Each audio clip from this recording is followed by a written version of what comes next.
Day 1 activity in the City of Love, Iloilo. So, here's our day 1 activity in the City of Love, Iloilo. Mahalagang paalala, ang video ito ay para sa mga budget traveler lang. Kung yayamanin ka, scroll up ka na lang. Charot.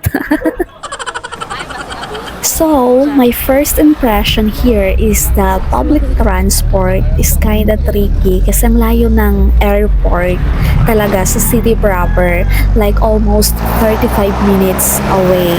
So, nag-taxi kami and sa taxi medyo nabudol pa kami. Nagkaroon ng additional 100 sa ating drop-off.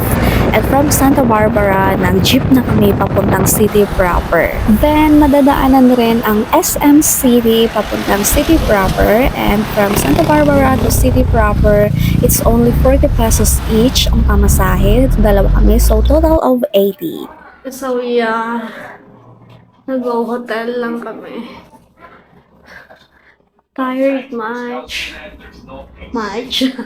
Tired much. Around 11 a.m. na kami dumating ng Iloilo and around 2 p.m. naman kami nakarating ng hotel. Pero kasi may dinaanan pa kami sa Santa Barbara. And pagdating nga sa hotel, napagdesisyon na namin na magpahinga at sa gabi na lang gumala kasi sobrang nakakapagod nga naman. Ang cute ng tricycle dito, no?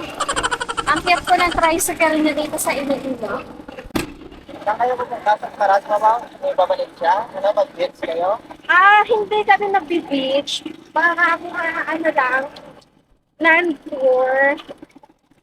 Mag-tour lang? Oo, sa mga parang landmark, yung mga ganun. Bibili pa ako ng yung sinukuan. Rose ba yun? Yung kahoy? Sinukuan.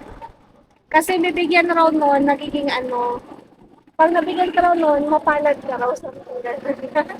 So, yun yung ipapasalubong ko sa mga, kapamilya. So yun nga, ang una namin pinuntahan ay ang Festive Walk dito sa Iloilo City. Nakarating din. And according nga sa aking na-research sa Clark University.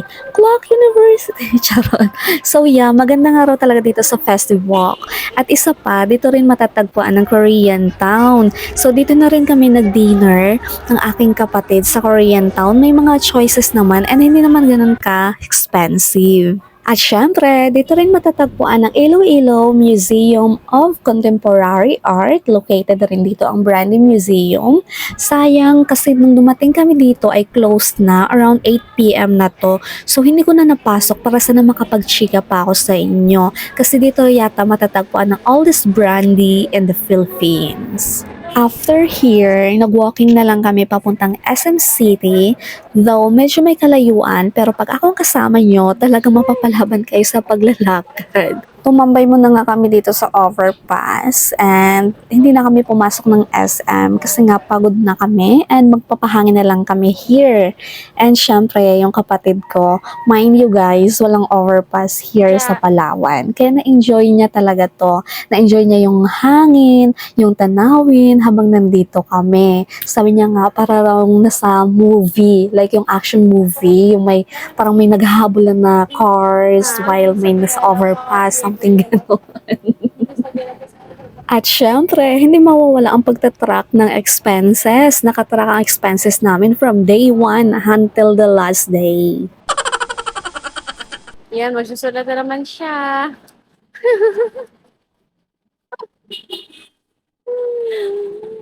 O, diba? Hindi na kailangang So, after nga namin magpahangin doon sa overpass, napagdesisyon na namin na mag-walking na lang hanggang Rob.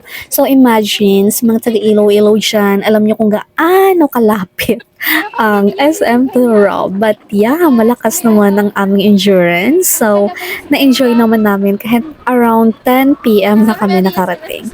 So yeah, see you tomorrow. Thank you for watching. Bye!